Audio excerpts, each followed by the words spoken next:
Welcome everyone, and thank you for joining Prime Capital Wellness's webinar series. Happy December to all of you. I don't know about you, but it seems like this year has flown by, and we're already kind of at this year-end point, which I think is a great opportunity to visit the topic that we're going to be talking about today: understanding lifestyle inflation and tips for managing it. As we walk you through what lifestyle inflation is and ways that you can identify that and can incorporate that into your planning, I think that it's something that you'll be able to apply and use throughout the rest of your life. And again, with it being year end, I think this is a great time to be able to kind of sit down and take a look and evaluate your overall situation and to identify some areas where you may need to make some changes or some slight improvements. My name is Kyle Bingham, and I'm the Managing Director for our Financial Wellness Program. And joining me today is one of our financial education consultants, Josh Theb. He's based out of our Kansas City office. And here's a look at what we want to try to cover today. First and foremost, we're going to kick things off just talking about what is lifestyle inflation and how does it work. Then we're going to get into understanding a little bit more about how to identify when that lifestyle inflation is happening. We'll talk about ways to avoid it. And then lastly, we'll kind of revisit the topic of whether or not lifestyle inflation is bad, or maybe we can call it lifestyle improvement. And we don't want you to feel as though when you do have these salary increases or a change to your income that you still can't take advantage of that and reward yourself. But we want to just be able to stay balanced in the approach that we're taking. So first and foremost, what is lifestyle inflation? A lot of people might call it lifestyle creep, but it basically refers to the gradual increase in your spending as your individual income rises, or maybe as your household income rises. And so as people are earning more money, as you can imagine, they're going to start to upgrade things like their housing. Maybe you're buying a nicer car. Maybe now you're dining out more, going out to lunch, not bringing your lunch from home, and then other luxury items that maybe at some point you would have felt are unnecessary, but now some of those items have just become a normal part of your daily life and your monthly budget. And over time, what we start to see happen is that this higher level of spending, it's now become the new norm for you. And it does make kind of reverting back to some of those older spending habits a lot harder if you were to have a disruption in your income or if your income were to, for whatever reason, drop. And then lastly, money that could have been saved or used for investing or helping to reach your short-term or long-term financial goals, now we're using it on some of those discretionary items or just those things that are essentially upgrading your lifestyle. And again, like I mentioned a moment ago, I think that without question, there should be opportunities where each of you can reward yourself for a job well done, and when you're making those improvements and advancing in your career and earning more money. But we just want to make sure that we're taking a balanced approach when we do that. This is another way that you can kind of look at how lifestyle inflation works with this flow chart. And I think that as you look at this, to a certain extent, I think we've all probably kind of gotten caught in at some point in this cycle that we're going to work, we're working hard, our goal is to try to make more money, and then inevitably we'll get an opportunity for a raise or some type of a promotion or career advancement. Now we're going to be making more money. So typically what's going to happen is now we're going to start to spend more money. And those luxury items that we once viewed as an actual luxury, or things that were never really part of our normal budget, or maybe they weren't part of our budget when we were just leaving college or just starting our career. Now those luxuries are like must-haves, they're needs for us. And then what inevitably starts to happen now is, because of that increase in spending and needing those other luxury items, now we're going to run out of money. When you're particularly susceptible to lifestyle inflation, what starts to happen is you're living paycheck to paycheck. And again, I think that we have all been there, and there's going to be times where you might feel a little bit stuck, and that's a big reason of why we're here today is that if you are in this cycle, how do we break that? How do we identify what it is that we need to be doing? So Josh, I'm going to turn the time over to you for just a second. Are there any points on here in particular that you'd like to highlight? Because I know that you're out there talking to employees every day, and so I know you've got a great kind of firsthand knowledge on talking to folks about lifestyle inflation.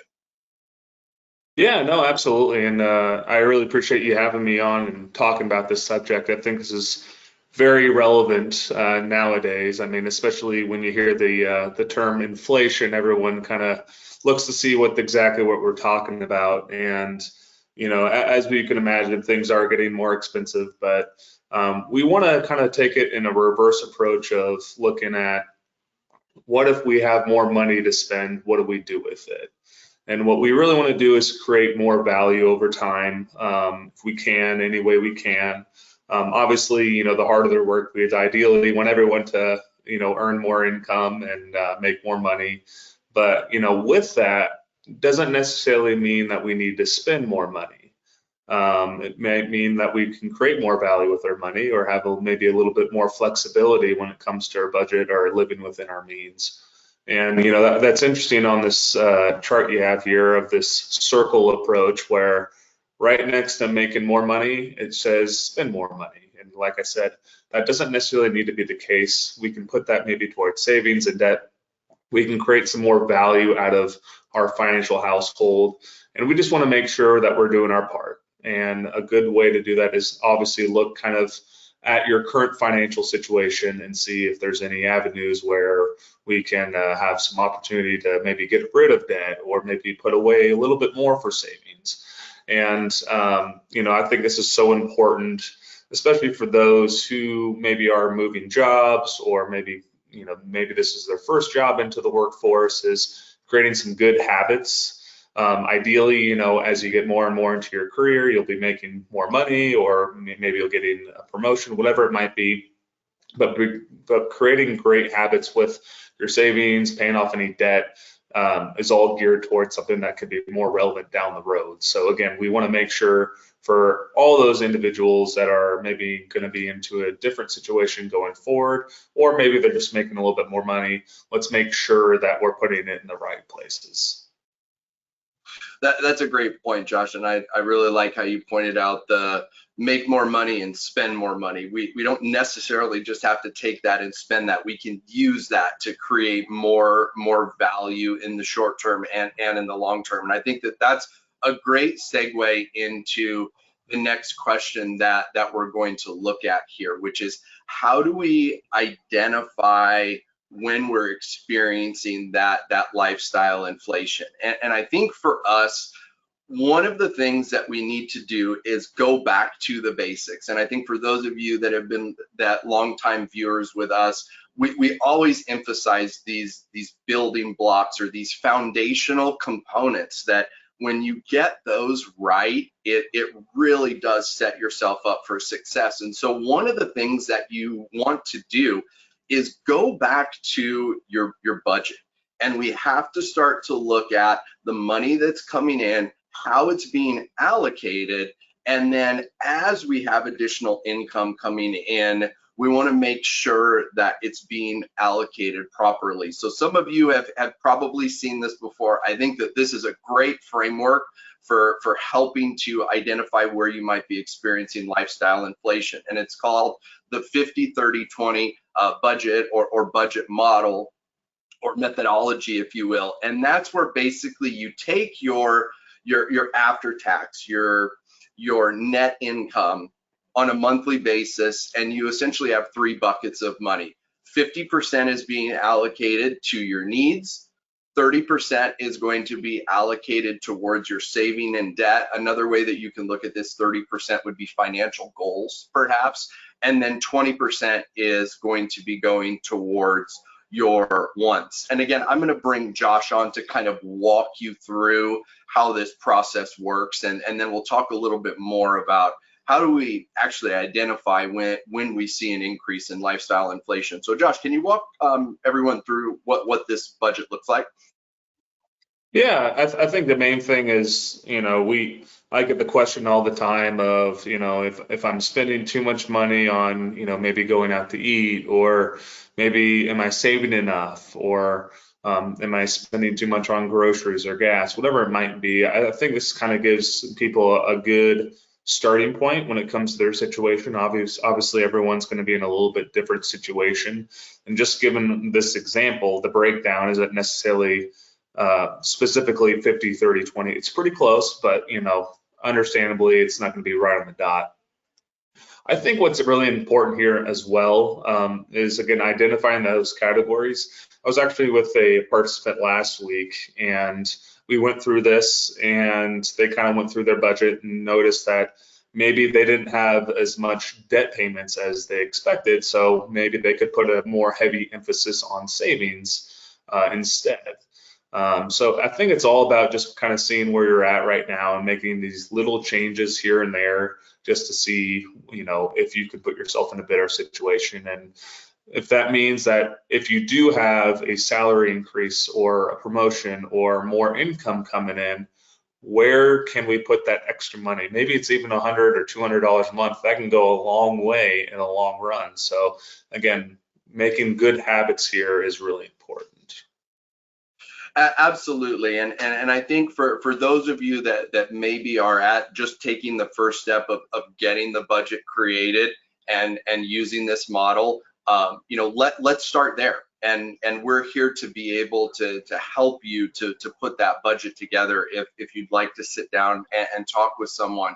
Now, the reason why this is important is because of the example that we're talking about today with a salary increase or a merit increase. So a real simple way to apply this concept is, let's say that your pay, your monthly pay, has a net increase of $1,000. So in this example, instead of making $3,600, now you're going to be making $4,600. So to be able to ask yourself, how do I allocate the money without, messing up the different ratios and percentages? Just take that $1,000 and you divide 50% or $500 to your needs, 30% or $300 to your savings and debt, and then 20% or $200 to your wants. And then now you've got an actual dollar amount.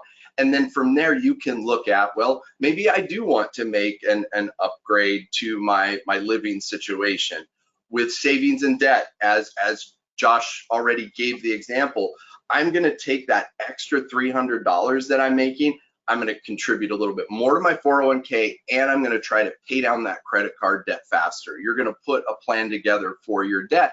And like we said, we want you to enjoy your money, and when you kind of achieve these milestones, we don't want it to always feel so rigid that you can't spend your money. And so you still know, okay, now I have an extra $200 that I can allocate towards maybe eating out a little bit more, going to restaurants, or upgrading, maybe getting a streaming service, even simple little things like that. That now, that's where the rubber really hits the road with this, is that you've got numbers, you can build that into your budgeting. And Josh, was there anything else you wanted to add before we kind of move on from this slide that really helps folks to kind of understand how to work through this process? Yeah, I'm just thinking about your example of the, maybe an additional, let's just say $1,000, like you said, where you kind of put the emphasis on putting, 50, 30, 20, where 500 would go toward needs, 30 or 300 would go towards savings and debt, and then $200 would go towards the wants. Well, maybe your needs are a little bit more fixed right now. Maybe you have a mortgage or kind of fixed utilities, whatever it might be. Maybe you can put a little bit more emphasis, just in case your breakdown isn't close to the 50, 30, 20, towards maybe that savings and debt category. So maybe you don't need to spend as much, or you need to include it all into the necessities. Maybe you can put another additional portion into a savings and debt, or maybe that wants category. Obviously, it's a case-by-case basis, but just a couple things to think about. If you think maybe your necessities are a little bit fixed or a little bit stable, what are ways that, again, we can make some more money over time, or pay down our debt over time? Those are two big things that we obviously want to focus in on if we have those things, just so we put ourselves in a better situation down the road. And that's a great point, right? That this isn't just like a rigid rule that you can't move these numbers around, but this, again, for a lot of folks, is a good starting point to kind of pinpoint where they're at. Moving on, let's talk a little bit about the next question of what are some of the things that you can do to avoid lifestyle inflation. And I'll walk through each of these bullet points, and then I'll have Josh also give some comments as well.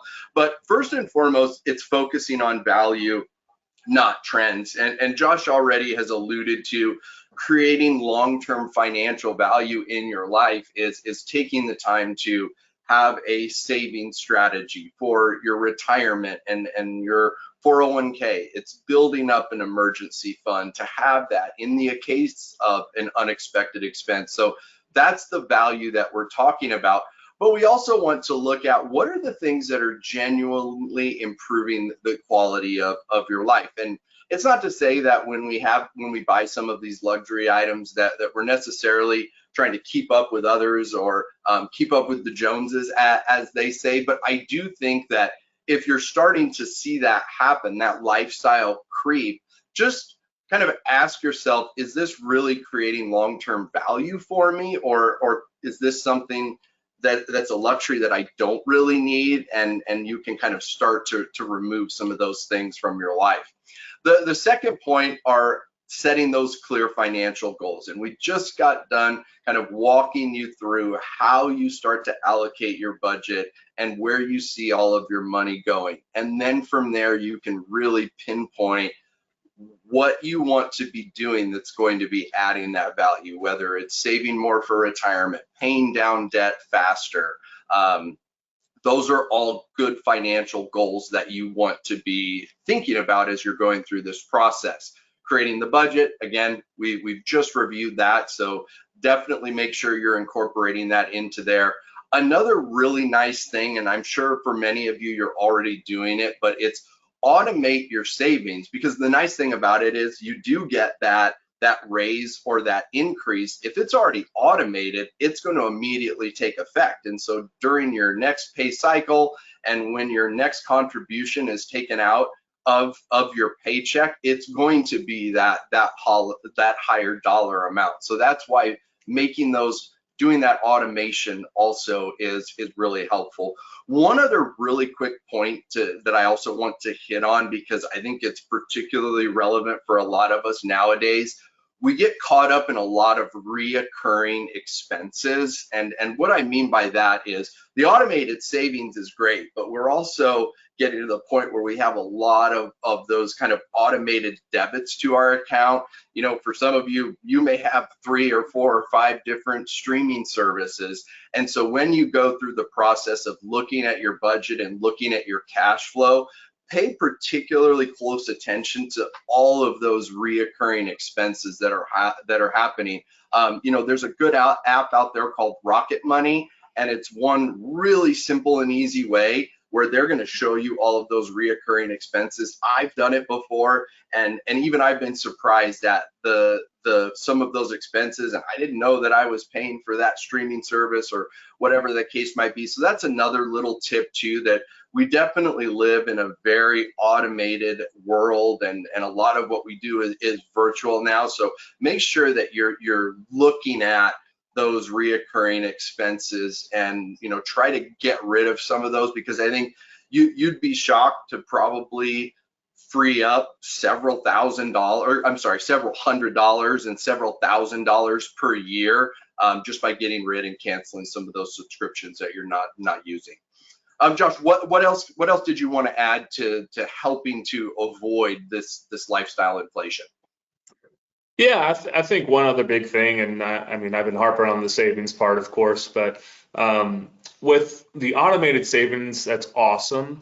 I think one other part that I think we're both advocates for is if you do have a salary increase for promotion or more income coming in, well, maybe you can increase your deferral if you guys have a retirement plan.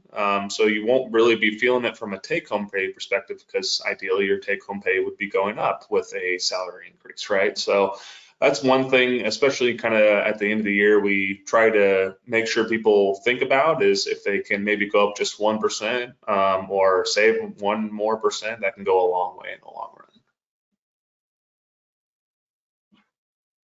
Absolutely. And one other point too, and this is something that we see from time to time as well, is we're kind of in that year-end season where we're doing performance reviews and getting those merit increases. For some of you, it may be a cost of living increase. And one of the things that we do see happen from time to time is that cost of living increase is an indication that inflation has been on the rise. And we need to be real careful about not necessarily spending more or adding to things just because we're getting that cost of living increase. Oftentimes, it just means that things are more expensive, things like gas and groceries. And so not all increases necessarily are going to equate to you being able to necessarily spend more money. And I only bring that up as, you know, just kind of an acknowledgement that you really have to look at what is actually happening that's changing your cash flow, and does it really allow us to move those numbers around as well. Josh, you also mentioned, and maybe you can touch on this just for a moment, how do you work with folks that maybe are getting annual bonuses or something like that, and how can they apply this concept of what we're talking about today to when they have like a one-time payment that might be coming in to them? Yeah, no, that's another big part of this year, of course, is for some people who might be getting, a bonus annually or quarterly, those aren't necessarily, always guaranteed, as we all know, but it's always something we need to kind of plan for. And, a bonus is great, don't get me wrong, but we want to make sure that those bonus dollars are going towards those right places, especially if it's maybe a one-time part of the year.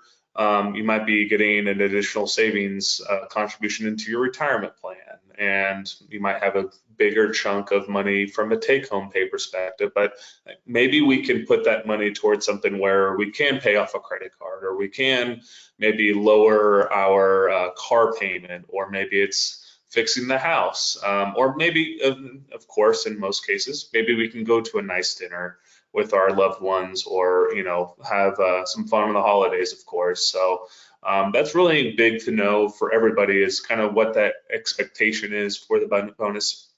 One thing I wanted to kind of mention too, especially when it comes to the salary increase perspective, is I would give it maybe a month or two to kind of look at the take-home pay, how it's changed over time, to assess your budget from there. For those who are getting a salary increase, obviously your take-home pay will go up as well. See how much that is from a monthly perspective or from a paycheck perspective, just so you have a good idea of, okay, how much more money am I bringing in on maybe a monthly or biweekly basis. That's a great point, Josh. And I think that this kind of leads us into one of the last questions that we definitely wanted to hit on, which is all lifestyle inflation bad? And I think the answer is no, it's not. And just like anything with your financial situation and your financial planning, it's doing things in moderation in some cases, but it really hinges on having an actual plan and making decisions based on your situation. That, and again, that all centers around having some framework, having that budget, understanding the money that's coming in, having a well thought out plan on how you're going to use that money. But again, I'm no different than anybody else, that you should reward yourself, and there should be that reward mentality, right? Because I think we all are working towards improving our lifestyle, and I think it can be a very, you know, satisfying thing to know that we're able to do more for our family or friends or love, whatever that case might be. So I definitely don't want you to walk away from today feeling like, you know, maybe taking on some additional expenses, maybe that may be considered more luxurious than what they were, you know, when you first started out your career. It's not necessarily bad. We just want to make sure that it doesn't have too big of an impact or negative impact on those other things that are going to be going on in your life from a financial goal standpoint. We don't want to disrupt those goals that many of you are already on track to reach. And so as we kind of close things out here today, again, like you all know, we're here to help with this process. And so if you haven't really had a chance to put a budget together, you can reach out to us. One of our consultants is more than happy to sit down and help you put a budget together. If you're one of those people that's in a situation where you know that there's going to be an increase happening in the near future, let's sit down and talk about that so we know how to allocate the money, what is going where, how much is going where.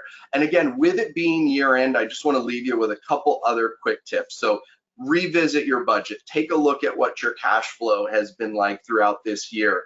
Take a moment to look at the different debts that you're carrying. We talked about that throughout the year today.